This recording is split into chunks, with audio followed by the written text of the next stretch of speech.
Yeah. Interesting. That's the way to put it. Interesting. So, okay, Takamoto, early days, who are you talking to get this company off the ground? I went around to a bunch of different places. My idea was, can you turn waste into something useful?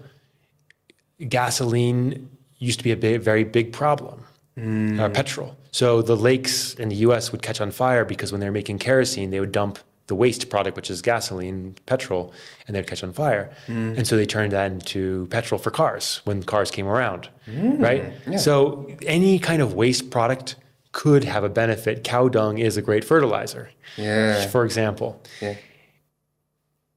So if we could figure that out, then there'd be something. So we tried a few different things. I tried going to the dump sites in Dundora and met with the people there, realized like you can remove the waste from there over their dead bodies. You know, it's a protected thing. Yeah. Crazy. Yeah, you know. Yeah. And then so what I ended up doing was working with smallholder farmers who had a few cows. You know, if you have a few cows, you're already doing well for yourself. And then install these reactors. The farmers were super happy. The first, you know, I would go up and down in matatus every day. I was living in Kibera. I would take a matatu up to Maranga, Kangema, and sold biogas. There. Yeah, as a random white guy, must have been the strangest thing in the world to people. Yeah. I'm thinking like somebody coming to my household and then they're like, oh yeah, we don't want anything. We just want your cow and the cow dung to do biogas. Yeah. Crazy. So there's a lot of other better businesses I could have started, but in a way that process shaped you. Like what lessons did you learn while pursuing that opportunity?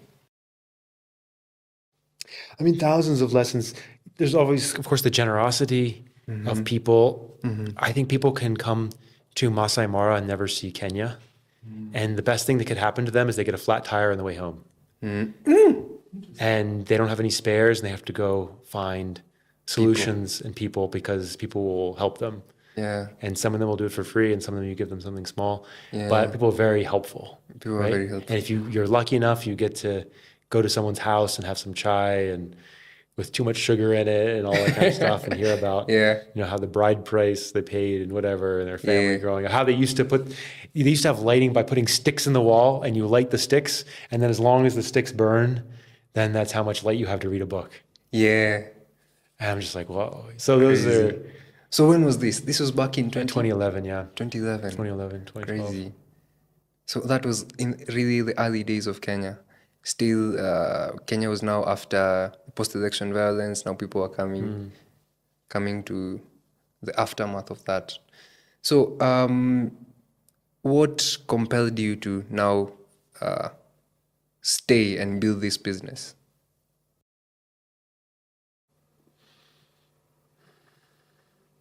I mean, it just seemed like, I don't know, it just seemed like a good business. At the end of the day, I think it was a bad business for a number of reasons.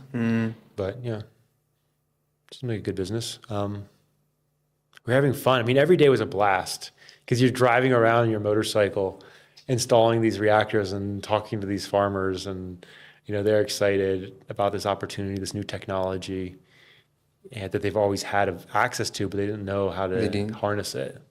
And so, yeah, it's really cool. It didn't make we made lots of revenue, no profit.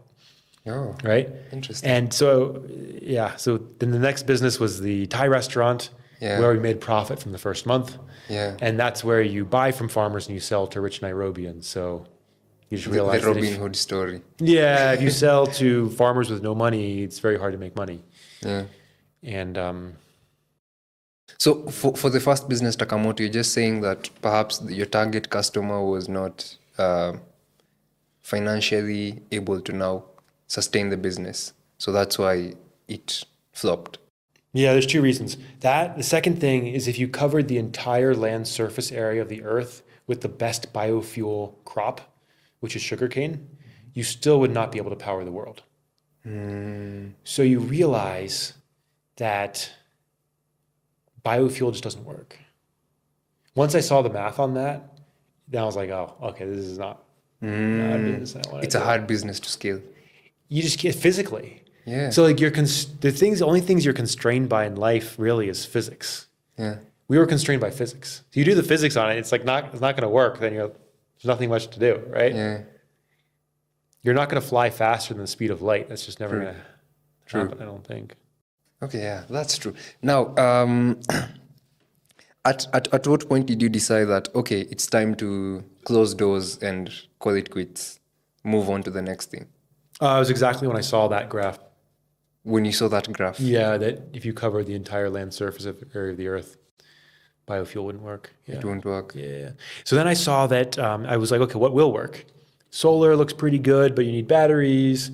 And what about nuclear power? Turns out nuclear power is incredibly safe, doesn't take up much space.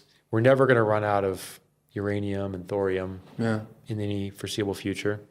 So I worked at a nuclear power company for a bit, but you can imagine nuclear power startup, you need a lot of capital for it to work. Yeah. So that was and a lot of talent also.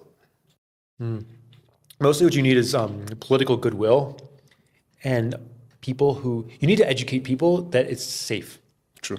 I agree. And, that's very hard to convince people. Hard.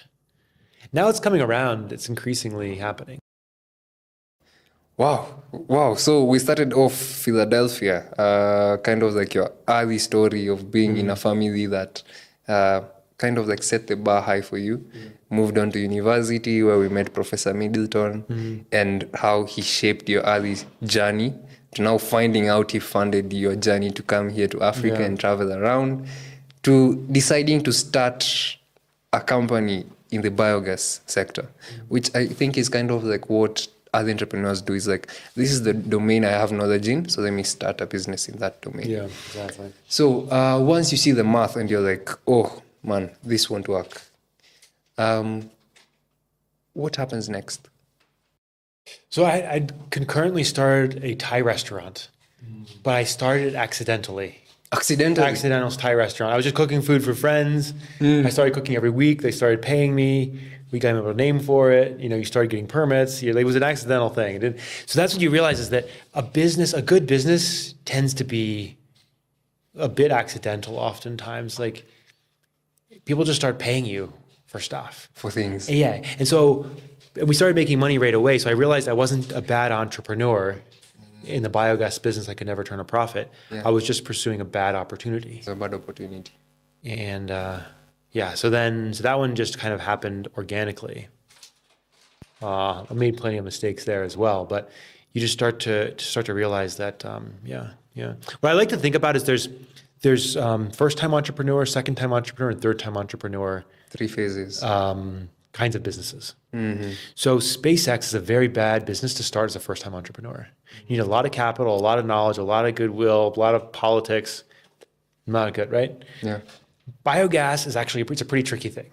It's not a good first-time entrepreneur business. A first-time entrepreneur business should be something that people have already done before. You're importing shoes, you're selling shoes. Yeah. You're making Thai food in a restaurant. Like this is not, people have done it before. It's not easy, but there's, you can also grow organically with it. Yeah. So we started with $3,000 of capital and just kept growing that every month, right? So you don't need much money in a restaurant. Meanwhile, if you're importing shoes, even shoes is tricky. You buy a container of shoes, you need, I don't know what, $30,000, $40,000? Yeah. For the shoes, and then transport it from the depot to the distribution, doing that. Yeah, so it's not really a good first-time entrepreneur business. Yeah. And then there's second-time entrepreneur businesses, which are, a little bit more complex. So for example, for Elon, first he had a directory, online directory is the first business. Then he did a payments company, PayPal. And then there was SpaceX and Tesla. So you kind of think like, okay, you do the thing that you have the capital for today and you have the skills for, and you move up from there. And a lot of times we see, when we look at companies that are looking to raise investment, they're a first-time entrepreneur pursuing a third-time entrepreneur business. Yeah. And you're like, it's just there's a mismatch of expertise. Like one day you could do this, but today you just don't have the network.